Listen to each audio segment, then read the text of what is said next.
Hi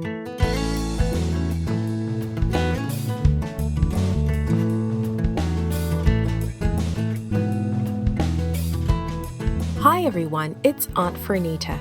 Today's story is called Jesus the Servant.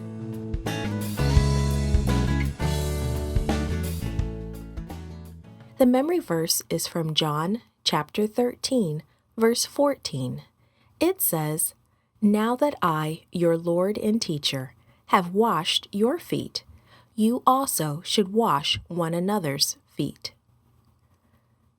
Today's message is we show God's love when we serve others. Do some chores you have to do seem unpleasant? Jesus did one of those jobs for his disciples. He wanted to show his disciples how much he loved them and how they should serve others.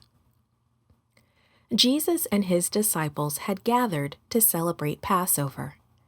Jesus knew this was the last meal he would eat with them before he died, and there was still so much he wanted to teach them. His disciples could feel that something was about to happen, but they were expecting Jesus to take the throne and to become the ruler of the country.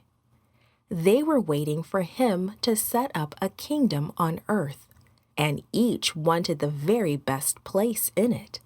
Each one of them believed he deserved the most important position. In those days, a servant usually washed the guests' feet before dinner, especially an important dinner like the Passover. And everything was there in the room where they had gathered: the pitcher, the bowl, the towel. Everything except the servant. Dinner was ready. If someone would just come and wash their feet, they could begin the Passover feast. The room grew quiet as they waited. Uncomfortably quiet.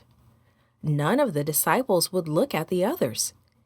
Each one of them knew what needed to be done, but none of them would do it.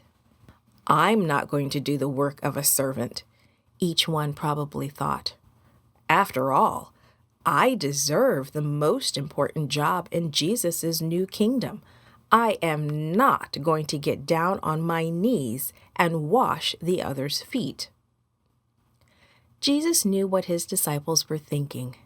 He desperately wanted to teach them that his kingdom was built on love. The way to show his love to others was to unselfishly put others first.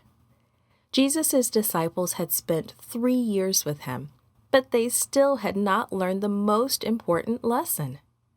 Greatness in God's kingdom comes through humble service to others. So Jesus gave them one last example. Quietly, he got up from the table and took off his coat. He wrapped the towel around his waist. He poured water into the bowl. Without saying a word, he began to wash the disciples' feet. He didn't lecture. He just did the job they each thought they were too important to do. Can you imagine how embarrassed they felt? He was their master, the Son of God, the creator of the universe, and he was doing the work of a servant. It was more than Peter could bear. "Lord, you are not going to wash my feet," he exclaimed.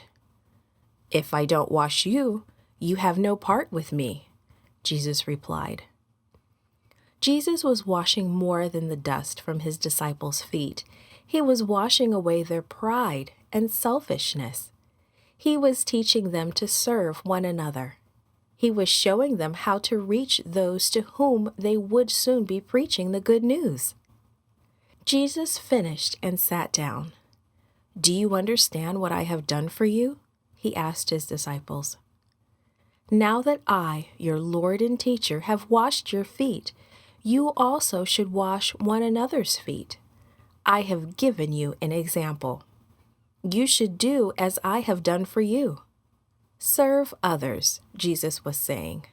"Don't be ashamed to do anything that will show my love." Humility is a sign of greatness.